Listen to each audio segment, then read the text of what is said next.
Hola, buenas tardes. Mi nombre es Juan Carlos Reyes Villegas. Soy alumno de la Preparatoria Regional de Lagos de Moreno, Jalisco, del grupo de segundo E del turno vespertino. Les voy a hablar sobre el libro de Física 2, que la docente que importó esta materia es Esperanza Márquez. Ahora les voy a dar una breve explicación de algunos temas que hemos visto en estas unidades. En la primera unidad hablamos de los efectos de la energía térmica en la materia. El primer tema es interacciones térmicas entre sustancias. El calor y la temperatura. La sensación de calor o de frío está estrechamente relacionada con nuestra vida cotidiana. Pero, ¿qué es el calor? En el siglo XVII, los físicos lo consideraban un fluido invisible sin sabor, olor ni peso. Lo llamaban calórico y de él solo conocían sus efectos. Cuanto más caliente estaba un objeto, más fluido o calórico tenía. La temperatura y el calor están muy ligados, pero no son lo mismo. Cuando tocamos un objeto lo podemos sentir caliente o frío, según la temperatura que tenga, así como de su capacidad para conducir el calor. Ahora les voy a hablar sobre la medición de la temperatura. Para medir la temperatura se utiliza el termómetro. Su funcionamiento se basa en el hecho que se presenta cuando se ponen en contacto dos objetos que están a distinta temperatura. Después de cierto tiempo alcanzan la misma temperatura, es decir, están en equilibrio térmico. El fenómeno de dilatación de los fluidos se utiliza en la construcción de los termómetros. Existen diferentes tipos de termómetros, entre ellos el de mercurio. Otro subtema es escalas de temperatura y sus unidades, que son Fahrenheit, Celsius, Kelvin y Rankine. El alemán Gabriel Fahrenheit, soplador de vidrio y fabricante de instrumentos, construyó en 1714 el primer termómetro. Para ello lo colocó a la temperatura más baja que pudo obtener mediante una mezcla de hielo y cloruro de amonio. Marcó el nivel que alcanzaban el mercurio. Después, al registrar la temperatura del cuerpo humano, volvió a marcar el termómetro y entre ambas señales hizo 96 divisiones iguales. En 1742, el biólogo sueco Andrés Celsius basó su escala en el punto de fusión del hielo, 0 grados Celsius, en el punto de ebullición del agua, 100 grados Celsius, a la presión de una atmósfera, o sea, 760 milímetros. Es decir, dividió su escala en 100 partes iguales, cada uno de 1 grado Celsius. Años después, el inglés William Kelvin propuso una nueva escala de temperatura, en la cual 0 corresponde a lo que tal vez sea la mejor temperatura posible, llamada 0 absoluto. En esta temperatura, la energía cinética de las moléculas es 0. El tamaño de 1 grado de la escala Kelvin es igual a 1 grado Celsius, y el valor de 0 grados en la escala de Celsius equivale a 273 Kelvin.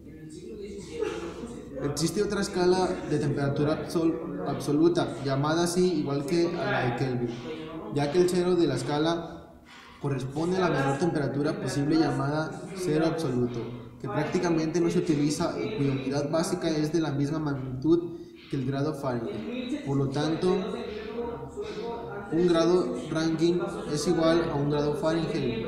Recibe el nombre de escala Rankine en honor al ingeniero de origen escocés William Rankine. Ahora les voy a dar dos ejemplos del subtema transformación de temperaturas de una escala a otra. Para transformar 100 grados Celsius a Kelvin, la solución es 100. Kelvin es igual a 100 grados Celsius más 273 es igual a 373 Kelvin, que acá está la fórmula, que es Kelvin igual a grados Celsius más 273. La segunda es lo contrario de la primera, transformar 273 Kelvin a grados Celsius, pero la fórmula, como les digo, es lo contrario, que es grados Celsius igual a Kelvin menos 273. Entonces la solución es grados Celsius igual a 273 Kelvin menos 273 igual a 0 grados Celsius.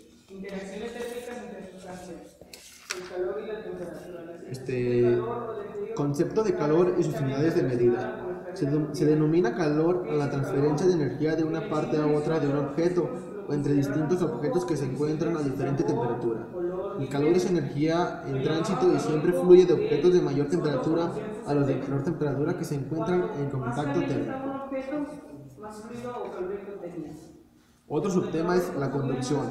En los objetos sólidos, la forma de transmisión del calor se hace por medio de la conducción. Esta se debe a la agitación que el calor produce entre las moléculas de un objeto y que se transfiere en forma sucesiva de una a otra molécula sin que estas partículas adquieran energía cinética translacional. Otro es la convección. El calentamiento en los líquidos y gases se da por convección. La convección es la corriente que se establece entre dos puntos de una fluida cuando existe entre ellos una diferencia de temperatura. Otro subtema es radiación. La radiación es la propagación del calor por medio de ondas electromagnéticas esparcidas incluso en el vacío, a una magnitud de velocidad aproximadamente de 300.000 kilómetros por segundo. El calor que nos llega del Sol es por radiación, pues las ondas caloríficas atraviesan el vacío existente entre la Tierra y el Sol. A las ondas caloríficas también se les llama rayos infrarrojos, en virtud de que la longitud de onda es menor si se compara con la del calor rojo.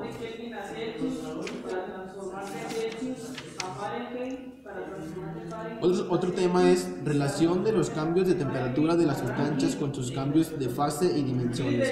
Subtema es la dilatación térmica. Los cambios de temperatura afectan el tamaño de los objetos, pues la mayoría de ellos se dilatan al calentarse y se contraen si se enfrían. El agua y el hule manifiestan un comportamiento contrario. Los gases se dilatan mucho más que los líquidos y estos más que los sólidos. Otro es dilatación lineal y coeficiente de dilatación lineal. Una barra de cualquier metal, al ser calentada, sufre un aumento en sus tres dimensiones, largo, ancho y alto, por lo que su dilatación es cúbica. Sin embargo, en los objetos sólidos como alambres, varillas o barras, lo más importante es el aumento de longitud que experimentan al elevarse la temperatura, es decir, su dilatación lineal. Coeficiente de dilatación lineal es el incremento relativo de longitud que representa una varilla de determinada sustancia, con un largo inicial de 1 metro.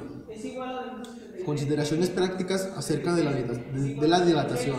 Como la temperatura ambiente cambia en forma continua durante el día, cuando se construyen vías de ferrocarril, puentes de acero, estructuras de concreto armado y es general cualquier estructura rígida, se deben dejar huecos o espacios libres que permiten a los materiales dilatarse libremente para evitar rompimientos o deformaciones que se ponen en peligro la estabilidad de lo construido.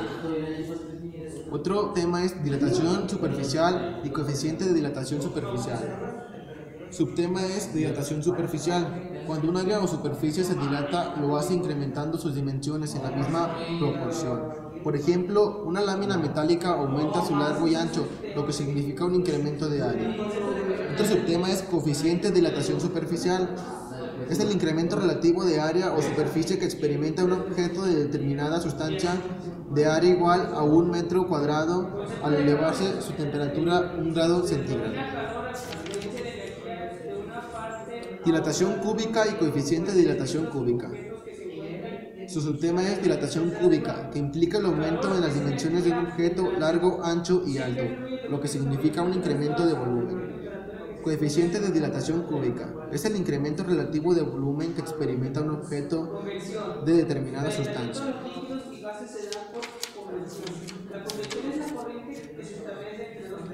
Dilatación irregular del agua.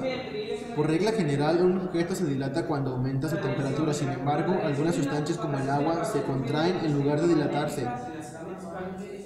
El calor específico. Capacidad calorífica. A partir de experimentos se ha observado para suministrar la misma cantidad de calor a dos sustancias diferentes, el aumento de temperatura no es el mismo. Bueno, ahora les voy a hablar sobre la segunda unidad, que se llama interpretación de las interacciones electromagnéticas. El primer tema es electricidad. El estudio de esta unidad es de primordial importancia para toda persona que desee explicarse el porqué de los fenómenos eléctricos con los cuales tiene contacto de manera permanente en su vida cotidiana, además de comprender los conceptos básicos de la electricidad, pues ello le posibilitará conocer cómo funcionan muchos aparatos de uso común y valorar la importancia de los descubrimientos, estudios e investigaciones realizados por numerosos hombres de ciencia. Carga eléctrica.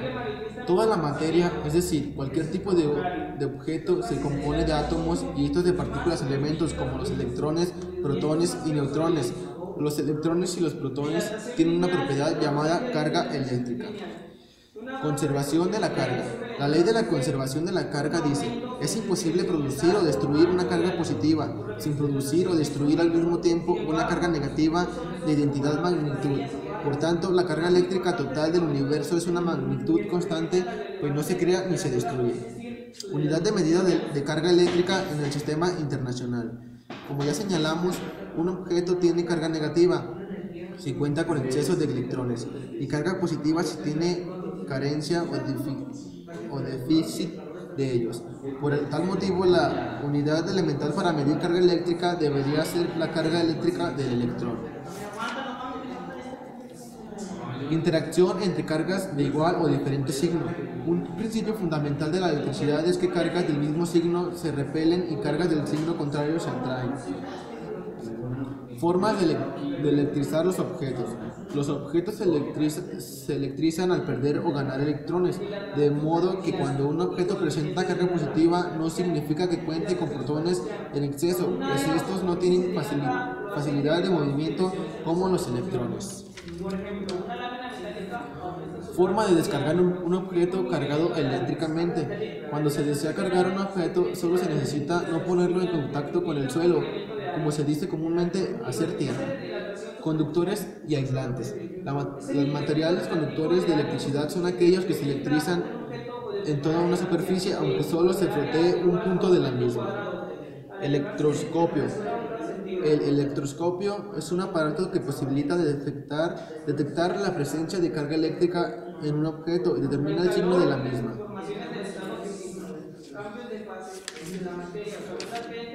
Bueno, creo que de la unidad 2 eso es todo. De la unidad 3, pues hicimos dos proyectos, que era... El primer proyecto era máquinas térmicas, que lo hice con un compañero, que hicimos una estufa casera, que fue colocar dos latas de aluminio, en la cual en la superficie colocábamos agua, ya sea con arroz, frijol o lo que sea, y en la parte superior hacíamos lumbre, ya sea reciclando hojas, hierbas o lo que sea. En el segundo proyecto hicimos una lámpara casera, que lo hicimos con una botella de vidrio, en la cual en la superficie la agujeramos y colocamos los cables, pero estuvimos mal porque no colocamos un apagador, que era el cual teníamos que colocar, como por decir, para hacer un circuito, pero no lo colocamos. Y pues eso es todo, espero les haya gustado.